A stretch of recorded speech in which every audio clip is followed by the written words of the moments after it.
Assalamualaikum warahmatullahi wabarakatuh. Saya Gina Raudatul Jana dengan NIM 23042284. Di sini saya akan mempresentasikan materi tentang karakteristik birokrasi. Yang pertama yaitu pendahuluan. Birokrasi adalah suatu sistem organisasi yang menstruktur dan mengatur secara efisien pekerjaan-pekerjaan administrasi khususnya dalam pemerintahan.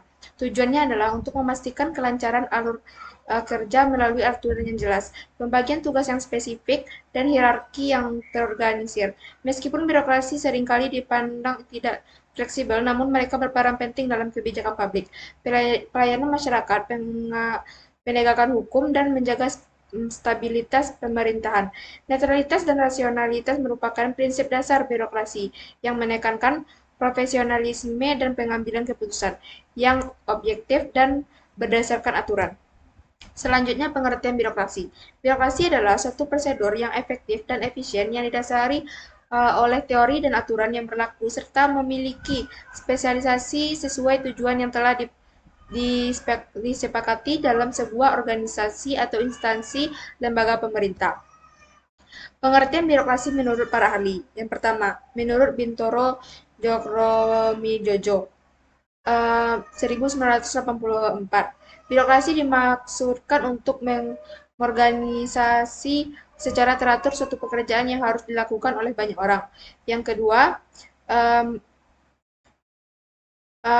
Blau dan Page 1954 mengemukakan birokrasi sebagai tipe dari suatu organisasi yang dimaksudkan untuk mencapai tugas-tugas administratif yang besar dengan cara mengorganisasikan secara sistematis atau teratur pekerjaan dari banyak orang. Yang ketiga, dengan mengutip pendapat Mauzelis Ismani 2001 mengemukakan bahwa dalam birokrasi terdapat aturan-aturan yang rasional, struktur organisasi dan proses berdasarkan pengetahuan teknis dan dengan efisiensi yang setinggi-tingginya.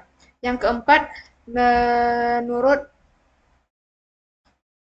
dengan mengutip pendapat Fritz Marstein, Mark Bintoro Coktromijojo 1984 mengemukakan bahwa birokrasi adalah tipe organisasi yang dipergunakan pemerintahan modern untuk pelaksanaan berbagai tugas yang bersifat spesialisasi dilaksanakan dalam sistem administrasi yang khususnya oleh aparatur pemerintahan. Yang kelima, dengan mengutip Blau dan Meyer, Dwijowijo 2004 menjelaskan bahwa birokrasi adalah suatu lembaga yang sangat kuat dengan kemampuan untuk meningkatkan kapasitas-kapasitas potensial terhadap hal-hal yang baik dan buruk dalam keberadaannya sebagai instrumen administrasi rasional yang netral pada skala yang besar. Selanjutnya, dikemukakan bahwa di dalam masyarakat modern yang terdapat begitu banyak urutan yang terus-menerus dan ajek, hanya organisasi birokrasi yang mampu menjawabnya.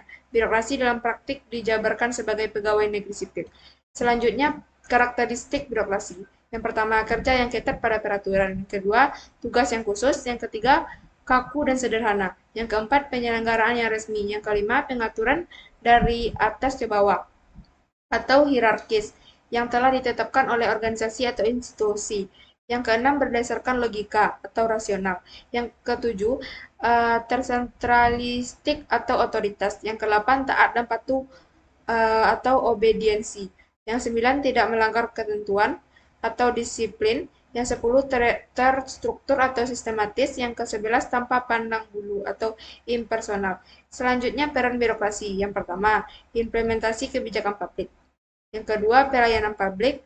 Yang ketiga, penstabil sistem pemerintahan. Yang keempat, mediator antara pemerintah dan masyarakat. Yang kelima, pengakuan hukum dan regulasi. Selanjutnya, kedudukan birokrasi. Kedudukan birokrasi adalah sebagai penghubung antara otoritas pemerintah dan masyarakat. Beberapa aspek kedudukan birokrasi. Yang pertama, implementasi kebijakan publik. Birokrasi berfungsi untuk menerjemahkan keputusan kebijakan pemerintah ke dalam tindakan nyata setelah suatu kebijakan dikembangkan oleh legislatif atau eksekutif. Birokrasi bertanggung jawab untuk memastikan bahwa kebijakan tersebut dilaksanakan sesuai dengan tujuan yang diinginkan. Yang kedua, pelayanan publik. Birokrasi adalah lembaga yang memberikan pelayanan publik kepada masyarakat. Peran ini mencakup layanan di berbagai sektor seperti kesehatan, pendidikan, transparansi, dan keamanan. Transportasi dan keamanan. Yang ketiga, penstabil sistem pemerintahan. Birokrasi juga berperan sebagai penstabil sistem pemerintahan dengan aturan dan prosedur yang jelas. Birokrasi menjamin kelangsungan administrasi nasional bahkan ketika pemerintahan dan pemimpin berganti. Hal ini memberikan stabilitas politik dan sosial karena layanan publik terus berfungsi dan lancar. Yang keempat, mediator antara pemerintah dan masyarakat. Birokrasi merupakan jembatan antara pemerintah dan masyarakat.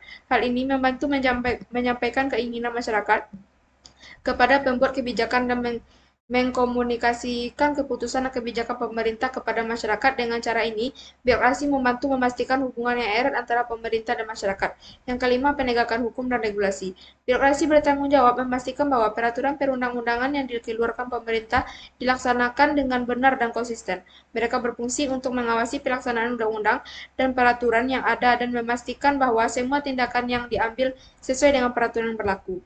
Selanjutnya, netralitas dan rasionalitas birokrasi. Yang pertama, netralitas birokrasi.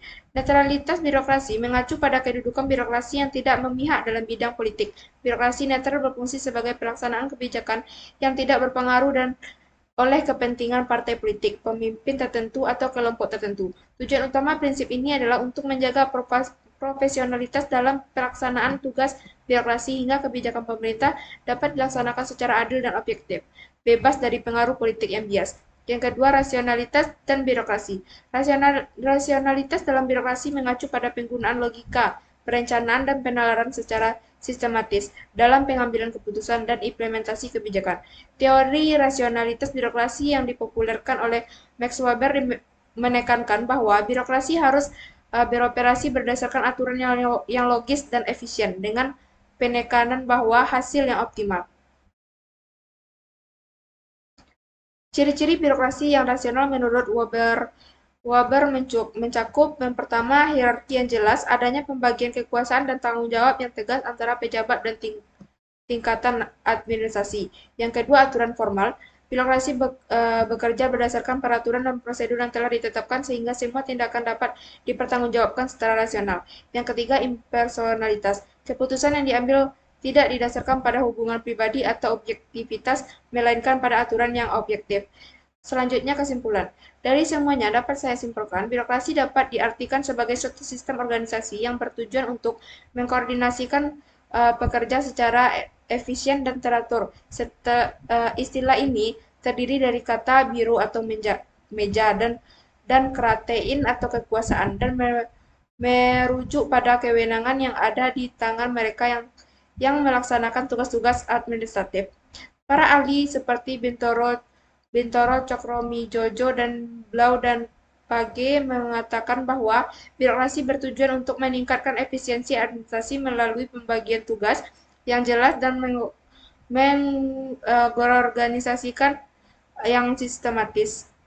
Birokrasi memegang peranan penting dalam pelaksanaan tugas-tugas pemerintahan modern dengan memanfaatkan aturan-aturan yang rasional, efisien, dan profesionalisme, sehingga memberikan kontribusi terhadap pencarian tujuan organisasi dan pemerintahan. Meskipun birokrasi seringkali dianggap tidak fleksibel, namun berdasarkan birokrasi berfungsi untuk meningkatkan efektivitas dan efisiensi dalam pelaksanaan berbagai tugas pemerintahan dan pelayanan publik.